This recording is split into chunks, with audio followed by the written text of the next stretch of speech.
Indefinite integral हम लोगों ने समाप्त कर लिया है। इंडेफिनिट इंटीग्रल में भी कई टाइप थी। एक तो डायरेक्ट फार्मूले से क्वेश्चन हो रहे थे, फिर फार्मूले जब लगने फेल हो गए तो फिर सब्स्टिट्यूशन मेथड आया। सब्स्टिट्यूशन मेथड में भी कुछ रैशनल फ्रैक्शन हमारे आए, इरेशनल फ्रैक्शन आए, जिसमें हम लोगों ने रैशनल फ्रैक्शन के क्वेश्चनों में पार्शियल फ्रैक्शन भी किया। इरेशनल फ्रैक्शन के क्वेश्चन में अंडर रूट में ax² + bx + c न्यूमरेटर या डिनोमिनेटर में हो, इस टाइप के क्वेश्चन में होल स्क्वायर बना के भी लगाए गए। और फाइनली हम लोगों ने इंटीग्रेशन बाई पार्ट भी लगाया। चीज़ें ये अभी भी रहेंगी, लेकिन अब हम लोग जो नया टॉपिक लेने जा रहे हैं डेफिनिट इंटीग्रल, जिसमें हमारे इंटीग्रल की वैल्यू डेफिनिट आएगी। और डेफिनिट क्यों आएगी? क्योंकि ये निश्चित दायरे में होगा, गिवन इन डेफिनिट लिमिट। तो ये इसमें हमें लोअर और अपर लिमिट गिवन होगी, जबकि इससे पहले ऐसा नहीं था, इसीलिए उसमें एक कांस्टेंट ऑफ इंटीग्रेशन आता था।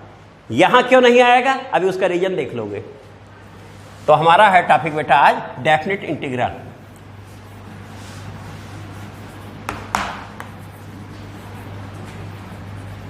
डेफिनिट इंटीग्रल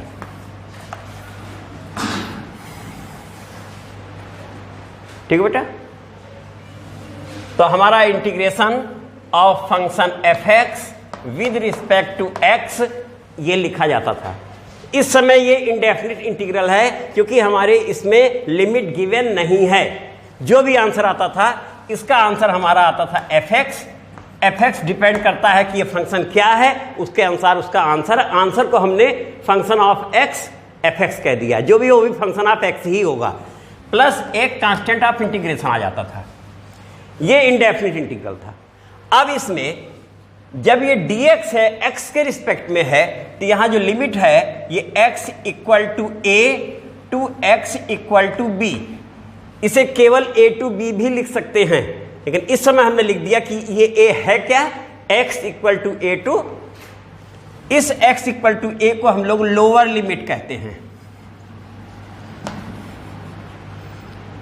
नोट भी करते चलो बेटा, लोअर लिमिट, ये हमारी लोअर लिमिट है, और ये है अपर लिमिट। अपर लिमिट, तो ये लोअर लिमिट, अपर लिमिट। तो लोअर लिमिट हमेशा कम होगी, अपर लिमिट अधिक होगी। तो अब ये हमारा इंटीग्रेशन बाउंडेड है फ्रॉम a टू b, जिसमें लोअर लिमिट a है, अपर लिमिट b है। इस इंटीग्रल की वैल्यू इस लिमिट के दायरे में हमें निकालनी है।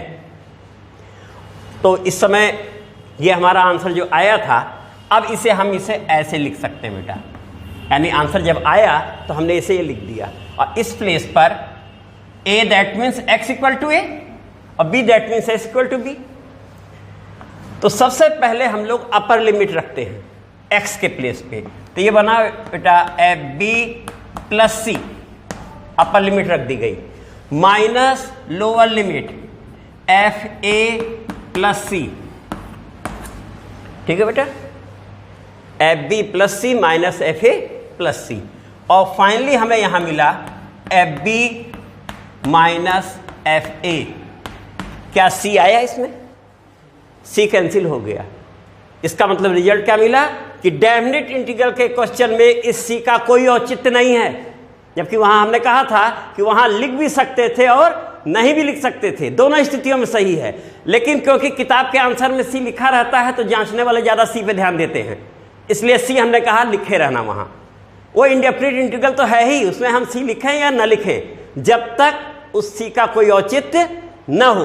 तो प्रश्न उठा कब औचित्य है, तो हमने उस दिन तुम्हें बताया था कि डिफरेंशियल इक्वेशन में उसका औचित्य होता है, जो कि इसके बाद चैप्टर आएगा आगे चल के, वहाँ उसी है। अब डेफिनिट इंटीग्रल तुमने देखा कि सी का कोई महत्व नहीं है, कैंसिल आउट हो गया। तो ये तुम्हारा बेटा डेफिनिट इंटीग्रल है, जो कि निश्चित सीमा के दायरे में होता है। सीमा means limit, value of integral in between definite limit where a is lower limit, b is upper limit is known as. अब इसमें ज्योमेट्रिकल इंटरप्रिटेशन की बात लोग कर देते हैं कि ये है क्या। तो ये बेटा एरिया है, अगर तुम इसको देखो तो ये x एक्सिस है, y एक्सिस है, ओरिजिन है। कर्व मीन्स कोई हमारी आकृति हो गई, fx हो गया, और a to b that means इस प्लेस पर x कितना है बेटा, a है, और यहां कहीं x, ये हमारा x कितना है, b है। तो area of curve bounded by x axis from a to b, यानी area of curve bounded by axis है कि नहीं है।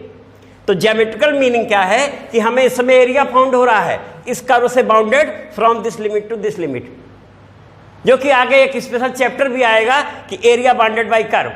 तो ज्योमेट्रिकल मीनिंग में तुम इसकी जान गए कि डेफिनेट इंटीग्रल में हमें मिल क्या रहा है, एरिया बाउंडेड बाई कर्व, और बाउंडेड बाई किससे, फ्रॉम एक्सिस। अगर dx है तो x एक्सिस और dy है तो ये भी तुमने देख लिया कि ये होता है। और इसी में एक fundamental theorem of definite integral भी कही जाती है। तो उसमें हम कहते हैं कि if function f(x) is continuous, function f(x) is continuous in closed interval a, b and integral of function exist which is f(x), then definite integral of function f(x) in closed interval a, b represented by, अब देखो यहां उसके हिसाब से लिख देते हैं, represented by a to b f(x) dx, this is equal to a to b equal to fb minus fa। इतनी चीजें कवर हो गई बेटा। तो तुमने देखा कि एनसीईआरटी में केवल जरा सा दिया था, हमने कहा तुम्हें पूरी चीज कभी सुनो तो fundamental theorem of integral calculus क्या है। तो उसमें क्या है, पहली कंडीशन क्या है, फंक्शन इज कंटिन्यूअस इन, ये जो लिमिट है a टू b है तो in close interval, close interval means किनारा भी लेस इक्वल ग्रेटर इक्वल होता है, x लाइज बिटवीन होता है ना बेटा। अगर a टू b है तो that means x lies between close interval, ठीक है बेटा। तो हमने कहा function is continuous in close interval a b and integral of function exist, that means we have formula or solve by substitution method or integration by part. तो integral of function exist, then definite integral of function f(x) in closed interval a, b represented by a to b f(x) dx which is equal to, c के बारे में पहले ही बोल दिए थे, कोई औचित्य नहीं दिखा चुके तुम्हें, तो अब c लिखने की कोई जरूरत नहीं है, तो यहां c हम लोग यूज। तो ये बेटा है, यहां हमें जो भी आंसर मिलेगा डेफिनेट आंसर मिलेगा, यानी आंसर हर समय जो भी आएगा वो डेफिनेट आएगा, इंडेफिनेट आंसर नहीं होगा। तो अब सारे क्वेश्चन यहां भी वे ही होंगे जो इंडेफिनिट में लगाए गए थे, फर्क क्या होगा, उसमें लिमिट आ जाएगी। तो सबसे पहले हम लोग क्वेश्चन लगाते हैं जो डायरेक्ट इसके माध्यम से होते जा रहे हैं। फिर जब ये मेथड फेल होने लगेगा, हमारा सब्स्टिट्यूशन भी फेल होने लगेगा, इंटीग्रेशन बाय पार्ट भी फेल होने लगेगा, और हम को क्वेश्चन में समस्याएं आनी शुरू हो जाएंगी, तब हम प्रॉपर्टीज ऑफ डेफिनेट इंटीग्रल पे आएंगे। तो मैं जानते हो कि आवश्यकता ही आविष्कार की जननी है, ये सबको मालूम है। तो जब कोई समस्या नई पैदा होती तभी तो नया निर्माण होता है। डेफिनेट इंटीग्रल में समस्याएं आनी शुरू हुई तो लोगों ने शोध किया, शोध करके नई प्रॉपर्टीज निकाली, अभी भी उस पर चल रहा है, कोई नई प्रॉपर्टी और आएगी वो भी ऐड होती जाएगी, लेकिन अभी किसी ने निकाला नहीं है।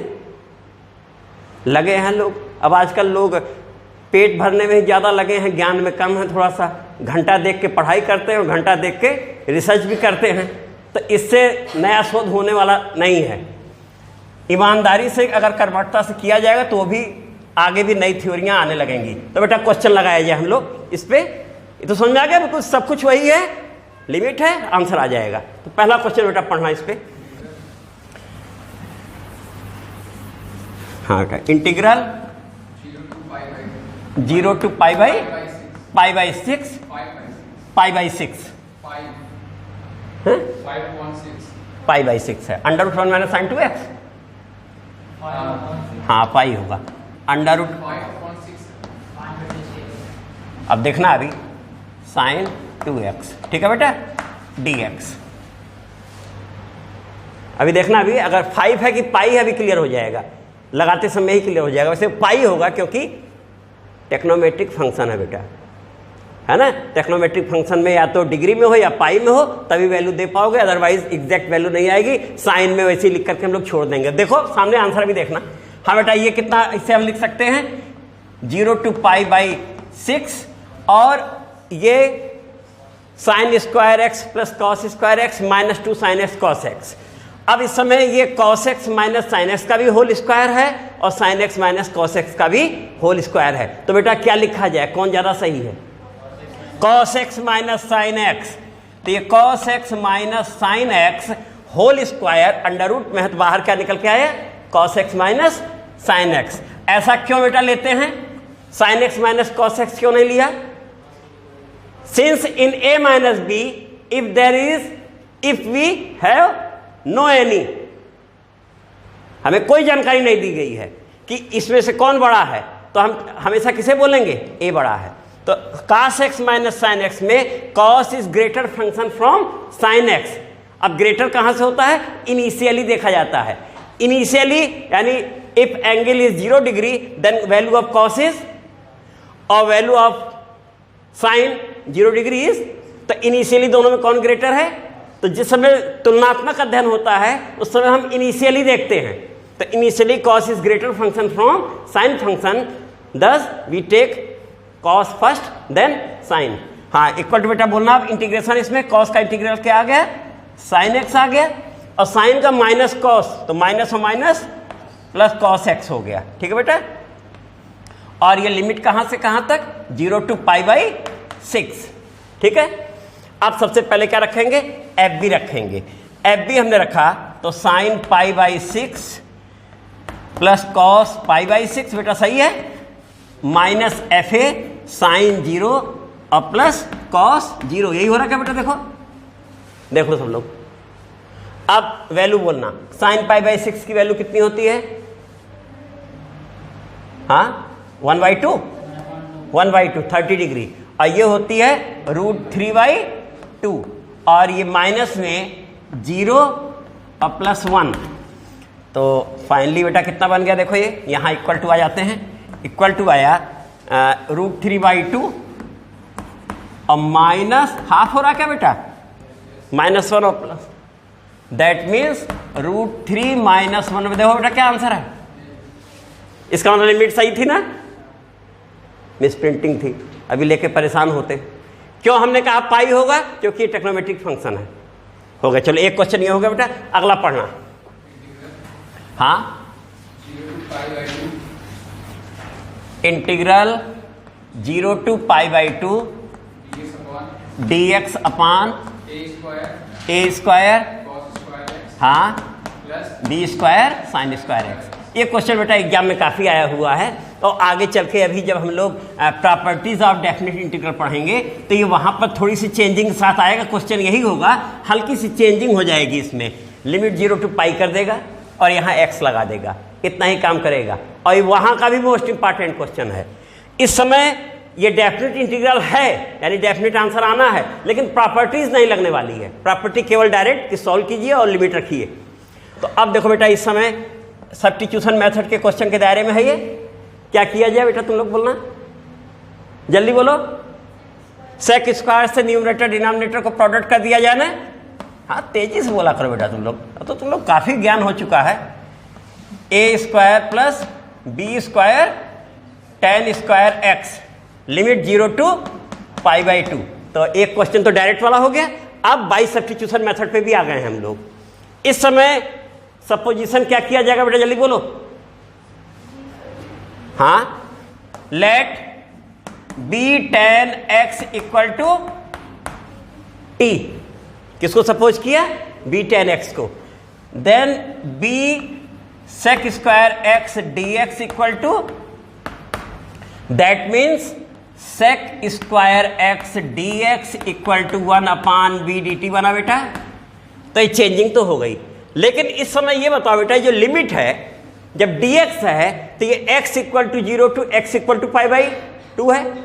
लेकिन जब यहाँ dt लगेगा तो लिमिट किसकी होगी? तब t की होगी। इसका मतलब x की लिमिट को भी t में चेंज करना है। अब तो अब नीचे बेटा देखो लिखेंगे, if x equal to lower limit कितनी बेटा 0 है, x इक्वल टू 0, देन अब x 0 यहां रखो, tan 0 कितना होता है, tan 0 0, x equal to 0, that means b tan 0 equal to t, t equal to कितना आया 0, देन लो लिख देते हैं t equal to b tan 0 equal to 0, जिससे जरा सा भी संदेह न हो कैसे आया, then t equal to b tan 0, x 0 b tan 0 equal to 0। अब समझ आ रहा बेटा, और इफ x इक्वल टू कितना बेटा है π/2, then t equal to b tan π/2 बन जाएगा, और tan π/2 की वैल्यू कितनी होती है बेटा बोलो जल्दी से, इनफाइनाइट होती है, और इनफाइनाइट में कोई भी प्रोडक्ट करें इनफाइनाइट है।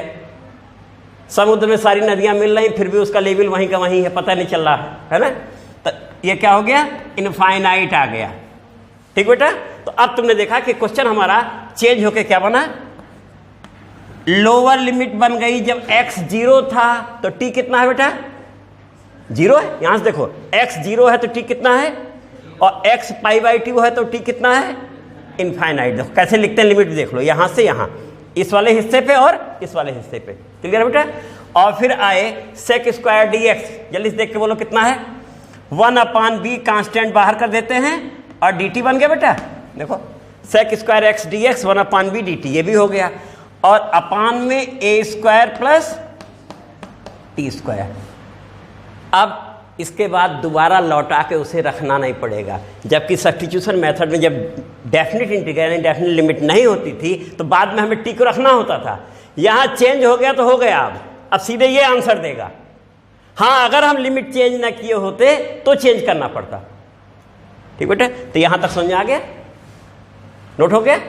अब ये लाइन मिटा दें, ये मिटा देते हैं, तो बेटा बोलना जल्दी से आंसर इसका, 1/b बाहर है, हाँ फिर से 1/a tan इनवर्स t/a, और लिमिट 0 टू इनफाइनाइट। सही बेटा, देखो a कांस्टेंट है बाहर कर लेते हैं, 1/a भी कर देते हैं, और अंदर tan inverse infinite minus tan inverse, क्या बेटा सही है। अब अभी तुम लोगों ने वैल्यू रखी ही थी, tan इनवर्स इनफाइनाइट मीन्स π/2, और ये फाइनली आंसर क्या आ गया बेटा हम लोगों का π/2ab। देखो क्या आंसर है बेटा, ये हो गया। ठीक रहा, अगला क्वेश्चन लिया जाए। हाँ integral 0 to 1/√2 sine inverse x upon 1 minus x square whole 3/2। हाँ एक चीज बेटा ये जानते रहो कि सब्स्टिट्यूशन मेथड जो क्वेश्चन इस तरह हम लोग लगा रहे हैं, कंडीशंस में सब्स्टिट्यूशन मेथड और डेफिनेट इंटीग्रल इन्वॉल्व करते हुए ही क्वेश्चन वो देने की कोशिश करता है, क्योंकि उसे मालूम है तुम आंसर को डिफ्रेंशिएट करके अभी पकड़ लोगे कि 4 में से कौन सा आंसर है, इसलिए वो इतना खूब जानता है कि तुम्हें मालूम है कि inverse process of differentiation is known as integration, तो आंसर को डिफ्रेंशिएट कर दो फंक्शन पकड़ में आ जाएगा, और जब डेफिनेट लगा दिया तो करो 0 आंसर लो, फंक्शन तो मिलेगा ही नहीं तुम्हें। तो इसलिए समझ गया बेटा कि ये ज़्यादा इंपॉर्टेंट टॉपिक चल रहा है इस समय, जिसमें तुम्हारा सब्स्टिट्यूशन मेथड भी यूज होगा और डेफिनेट तो लग ही रहा है। हाँ बेटा क्वेश्चन को देखो, इस समय तो पहले लिमिट तो बाद में आएगी, पहले अगर लिमिट ने देखा जाए तो सब्स्टिट्यूशन मेथड का क्वेश्चन है। हाँ बेटा बोलना क्या सब्स्टिट्यूट किया जाए जल्दी से। हाँ let sine inverse x equal to t or x equal to, क्योंकि यहां पर पावर 3/2 भी, अंडर रूट होता तो चल गया होता, 3/2 है इसलिए x को साइन t बोल दिया, then dx equal to cos t dt। बेटा ये तो हो गया हमारा साइन x और ये, लेकिन अगली बारी आएगी किसकी, इस लिमिट की, कि लिमिट x में है, अब इसे भी t में होना है, तो उसके लिए हम लोग आए if x equal to 0 then t equal to sine inverse 0 बेटा बोलेंगे, और sine inverse 0 that mean sine की वैल्यू 0 कब होती है? 0 पे ही होती है, इक्वल टू 0। पाई पर भी होती है ना, पाई पर भी होती है। और लेकिन क्यों 0 लिया गया अभी रीजन जान जाओगे, बताएंगे अभी। इफ x इक्वल टू कितना है बेटा आपकी 1/√2 then t equal to sine inverse 1/√2। क्यों बेटा? और 1/√2 वैल्यू कब आती है? π/4 पे। तो अब ये रीजन जान लो कि क्यों हमने यहां 0 लिया। हम यहां पे साइन इनवर्स 0 पाई भी ले सकते थे, क्योंकि साइन की वैल्यू पाई पे भी 0 होती है, लेकिन हमने 0 लिया since lower limit always less than upper limit, और ये लोअर लिमिट है, अपर से इसे कम होना ही है। हाँ, अगर अधिक हो रही होती तो बाहर निगेटिव साइन दिख रहा होता, निगेटिव कहीं आया ही नहीं है, देखो है। क्लियर है? तो ये स्थिति क्लियर हो गई कि यहां पे हमने 0 ही क्यों लिया। क्योंकि अक्सर लोग क्रॉस क्वेश्चनिंग कर लेते हैं कि सर पाई भी तो होगा, तो पाई क्यों नहीं होगा? समझ गए, लोअर लिमिट अपर लिमिट से लेस ही होगी। ठीक है बेटा? तो ये कितना होगा बेटा? यहां आए 0 पे कितना है देख के बोलना, 0 है, और इस पे क्या है π/4, तो लिमिट हो गई 0 टू π/4। और साइन इनवर्स x, हाँ यहाँ dx नहीं लिखे थे ना बेटा, कल भी कई जगह छूट जा रहा था, ध्यान देना, तुम लोग टोक देना अगर dx ना लिखे तो अब ये देखो साइन इनवर्स x तो बन गया तुम्हारा t, और dx कितना बन गया बेटा? cos t dt। सही देखो, t cos t dt। अपान में आ जाओ 1 minus sine square t power 3/2। देख लो बेटा सही कि नहीं? यहां तक सही है हम लोग। अब इसके आगे चले, this is equal to 0 to π/4 t cos t। 1 minus sine square t कितना होता है बेटा? cos स्क्वायर t, और cos स्क्वायर t पावर 3/2, तो 2 से 2 कैंसिल, cos क्यूब हो जाएगा ना, तो अपान cos क्यूब t dt। यहां तक सही बेटा, नोट कर लो, तब फिर हम लोग यहां स्टेप पे जाएं। हो गया? अब तुम देखो एक cos कट जाएगा तो कितना बन जाएगा, और जैसे ही न्यूमरेटर में जाएगा तो क्या बन जाएगा? Sec square.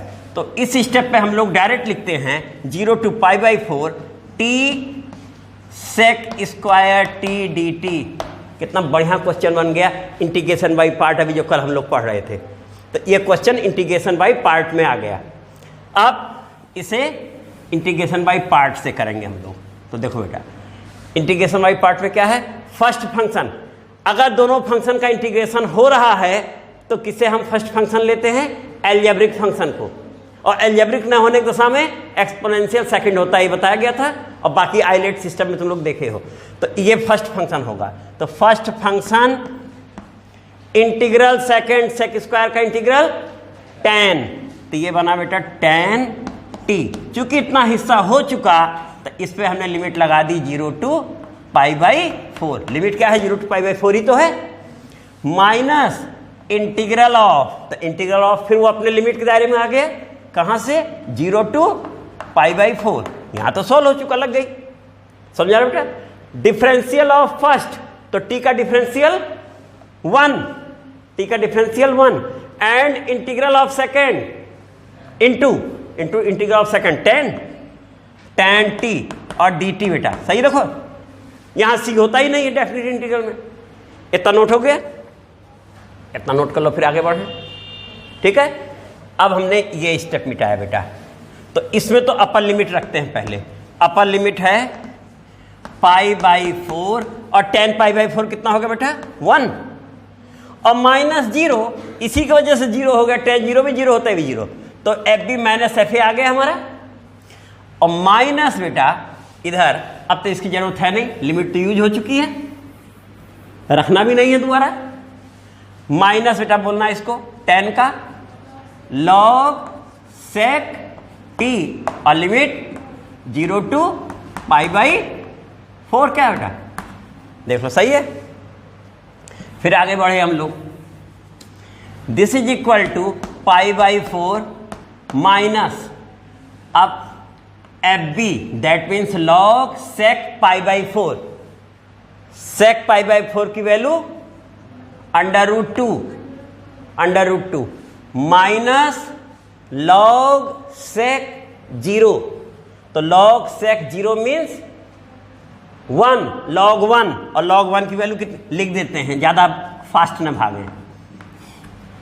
sec 0 की वैल्यू 1 हो गई, अब ये 0 हो जाएगा। फाइनली हमारा आंसर क्या आ गया बेटा, π/4 माइनस log स्क्वायर रूट 2। देखो बेटा आंसर क्या है, π/4 माइनस 1/2 log। वही हुआ, 1/2 log 2 बोल सकते हैं। बाहर ला दे, लो लिख दिया जाए π/4। किताब का भी जो है सम्मान कर दिया जाए, नहीं कहेगा हमारे आंसर को तुम नहीं दिए, उनका भी आंसर दे दिया गया बेटा। हो गया ये। अगला क्वेश्चन बढ़ो। जो भी लगाया जा रहा है बेटा इंपॉर्टेंट क्वेश्चन ही है ये, ऐसे भी विदाउट लिमिट भी एग्जाम के आए हुए क्वेश्चन है, लिमिट है तो अच्छे हैं ही। हाँ बेटा अगला लो।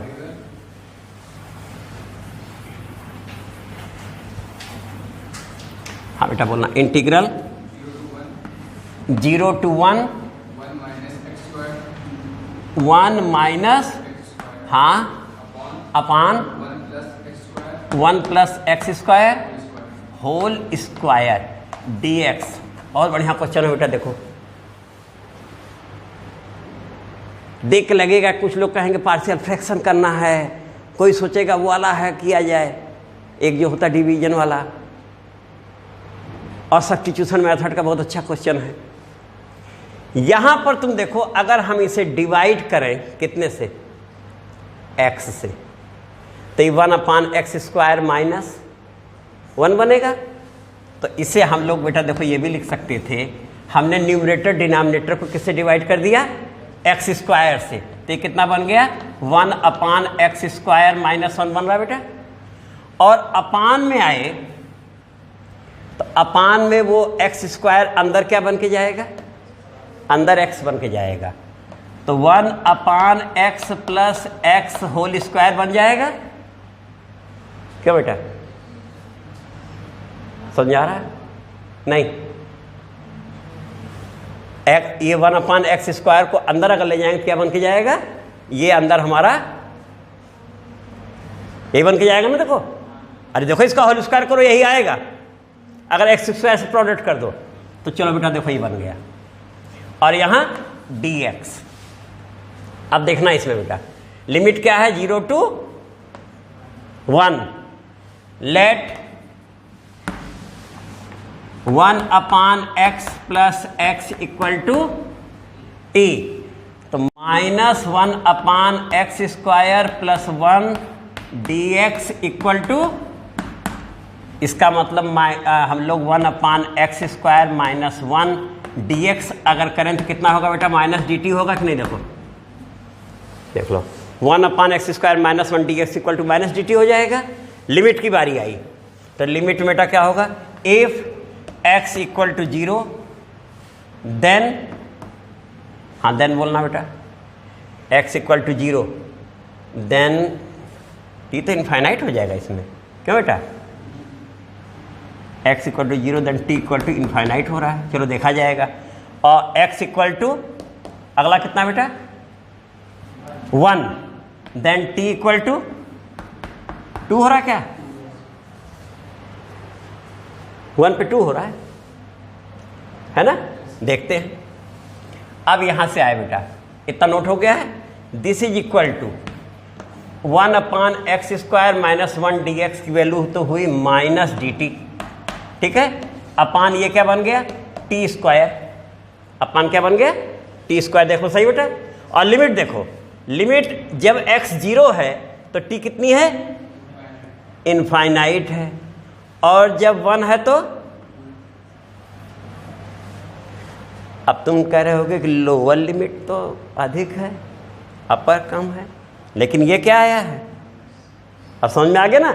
अगर अधिक होगी तो माइनस नजर आएगा, आगे प्रॉपर्टी होगी तो बताया जाएगा कि प्रॉपर्टी से लिमिट चेंज हो जाती है, लोअर अपर और अपर लोअर बन जाती है। तो जब प्रॉपर्टी आएगी तब बोला जाएगा। इस समय तुम्हें जान लो कि अगर जो है चेंज हो रहा है तो बाहर नेगेटिव साइन जरूर आ जाएगा। हो गया यहाँ तक। अब इतना नोट हो गया बेटा, जल्दी से बोलो इसका इंटीग्रेशन कितना आएगा। ये तो माइनस बाहर है और ये होगा t पावर -2 यानी t power -2 plus 1/-2 plus 1 that means -1/t आया कि नहीं बेटा? देख लो 1/t स्क्वायर का इंटीग्रेशन -1/t, सही। माइनस बाहर कर दे, माइनस माइनस प्लस हो गया। 1/t एक बार लिख देते हैं। लो अब तो अपर लिमिट अधिक है लोअर से, नहीं कितना था लिमिट बेटा? कहां से? जहां जीरो लिखे तो कितना है? इनफाइनाइट है ना? हाँ तो ये इनफाइनाइट है, चलो इनफाइनाइट है, ठीक है बेटा। अब देखो 1/2 माइनस 1/इनफाइनाइट बना के नहीं बेटा? बोलो 1/इनफाइनाइट कितना होता है? 0 होता है। This is equal to 1/2 minus 0। Answer देखो बेटा 1/2 आ रहा कि नहीं इसका? बढ़िया क्वेश्चन था ना सब्स्टिट्यूशन मेथड का। एक बेटा एनसीईआरटी बुक में मिसलेनियस में है लास्ट में, उसको लो, वो भी विदाउट सब्स्टिट्यूशन का है। अरे वो प्रॉपर्टी नहीं लगनी है उसमें। एनसीईआरटी बुक खोलो, बता रहे हैं उसमें होगा कितना, हम बताएंगे तुम्हें जिस प्लेस पे है। मिसलेनियस में साइड में है, लिमिट है 0 to π/4, यहां अपान -9 ऐसे करके है, देख के बोलो -9 sin 2x करके है, देखो मिला। 1 - 9 करके है, ऐसे कुछ है, देखो बेटा एक क्वेश्चन है। मिसलेनियस पन्ना जल्दी से खोलो।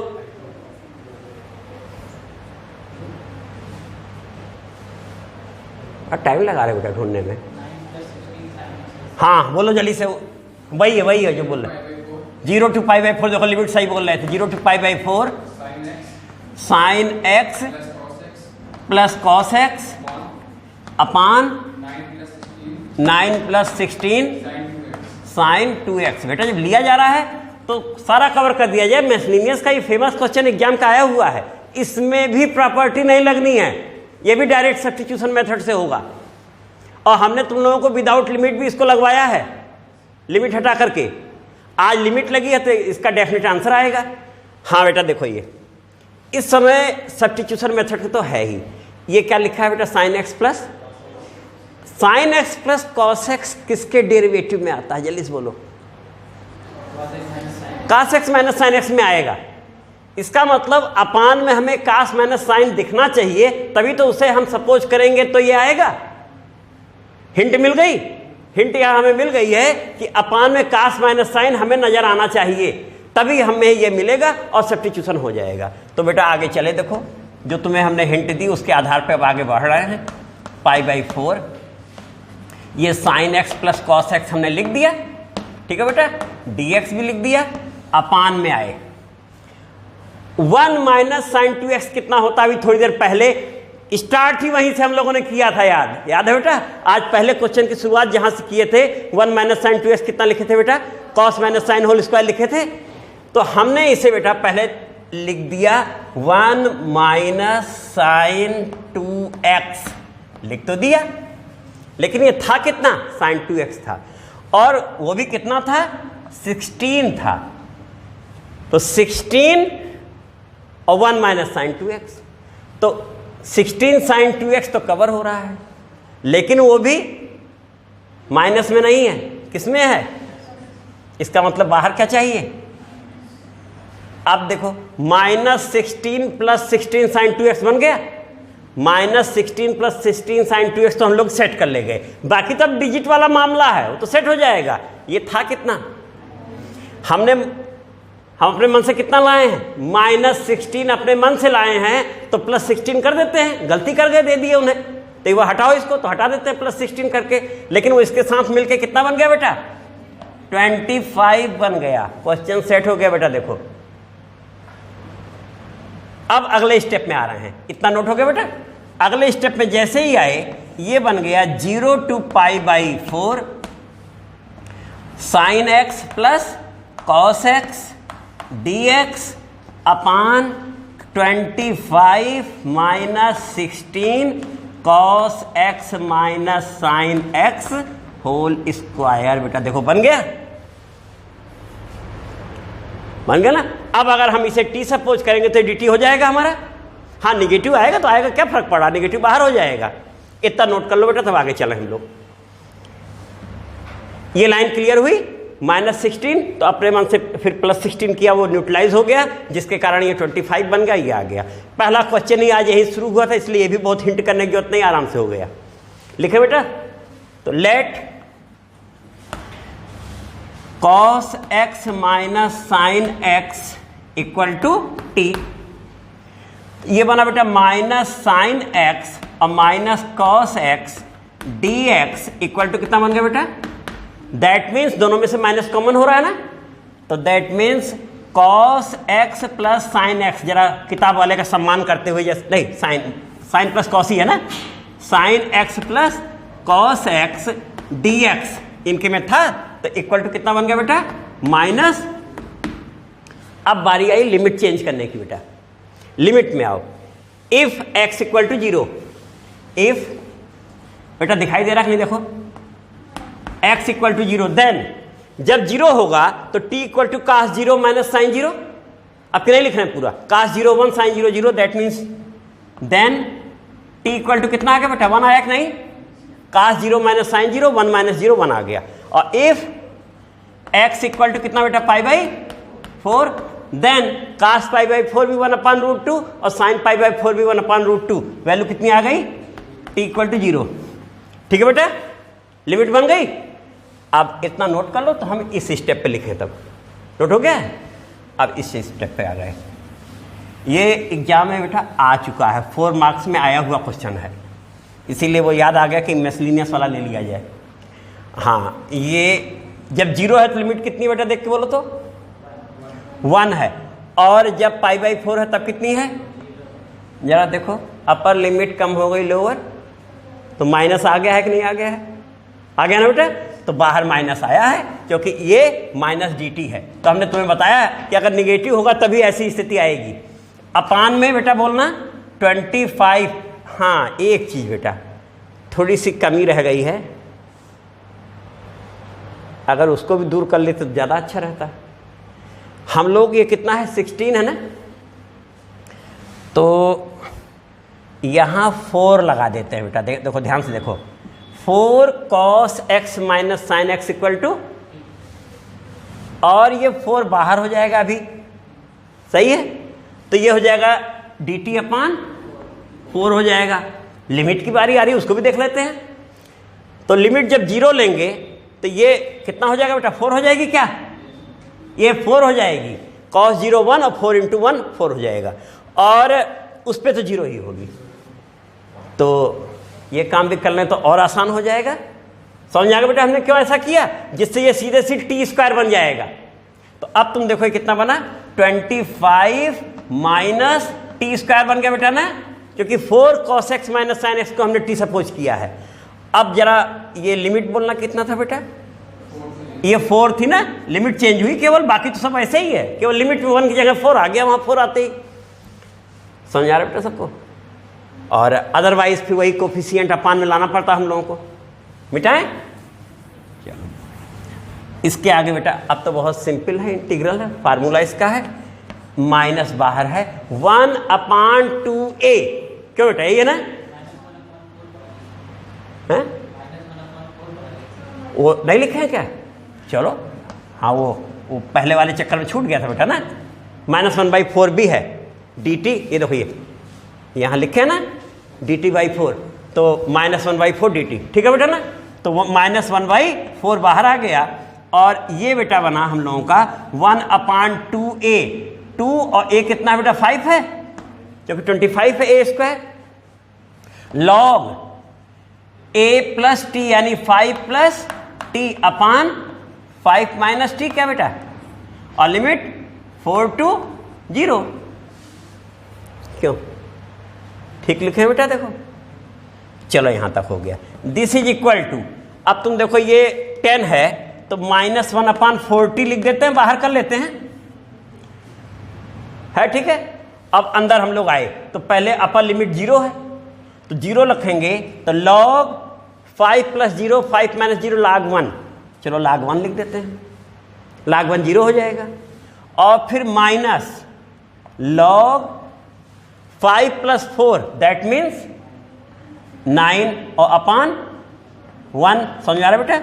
अब तुम देखो फाइनली आंसर क्या आया, ये -1/40 ये तो 0 हो जाएगा, ये 0 है, और प्लस 1/40 log 9, आंसर यही आ रहा क्या बेटा? क्योंकि ये 0 हो गया और माइनस माइनस प्लस हो गया, 1/40 log 9, देखो आंसर यही है। एक बढ़िया क्वेश्चन हो गया है ना। एक और उसके अंदर है जिसमें अंडर रूट के अंदर sin 2x लिखा होगा, है? पढ़ो जरा, वो क्या है? Integral π/6 to π/3। इंटीग्रल π/6 to π/3, ये नहीं, कॉसेक। चलो छोड़ो, वो जो दूसरा क्वेश्चन पढ़ो, वो पहले वाला, इसको फिर लिया जाएगा। ये तो प्रॉपर्टी से है, जिसको तुम बोल रहे हो, ये प्रॉपर्टी ऑफ डेफिनेट इंटीग्रल पे जाएगा। अगला लो, एक और लगा लिया जाए, हैं? हम बोलना बेटा 0 to π/4 e power x bracket tan x plus sec square x dx। ये है बेटा क्वेश्चन। देखो कल हम लोगों ने किया था कि दो इंटीग्रल होते हैं, एक को सॉल्व करते हैं, एक कैंसिल आउट हो जाता है, ये उसी दायरे का है। बाकी लिमिट की बात बाद में आएगी, है ना। तो इसे लिखा 0 to π/4 e power x tan x, बेटा देखो सही है, और plus e power x sec square x dx, limit 0 to π/4। जब दोनों का इंटीग्रेशन होता है उस समय एक्सपोनेंशियल फंक्शन कौन सा लिया जाता है? सेकंड लिया जाता है आइलेट नियम से, जबकि यहाँ कोई भी ले लें तो भी हो जाता है। तो अगर सेकंड और डेरिवेटिव किसका होगा? tan का। वहाँ देखो sec स्क्वायर नजर आ रहा है ना, तो इसी को हम लोग टच करें। यहाँ से हम लोगों ने टच किया, first function tan x into integral second e power x, बेटा सही है, और लिमिट कहाँ से कहाँ तक? 0 to π/4 minus differential of first, that means sec square x integral second e power x dx, और लिमिट कहाँ से कहाँ तक बेटा? 0 to, और अगला वाला तो पहले से मौजूद है, कटने के लिए तैयार है वो, है ना। e power x sec square x dx, और ये देखो बेटा साफ हो गया, और तुम्हारे सामने ये आंसर आने वाला है। कितना हुआ? tan π/4 कितना होता है? 1 इंटू ई पावर π/4, और माइनस tan 0 0 होता है, इसलिए 0 हो गया। देखो e पावर π/4 है क्या आंसर? हो गया। तो इतना काफ़ी है। कल हम लोग प्रॉपर्टीज ऑफ डेफिनेट इंटीग्रल किया जाएगा, बाकी और क्वेश्चन तो लगते रहेंगे। थैंक यू बेटा।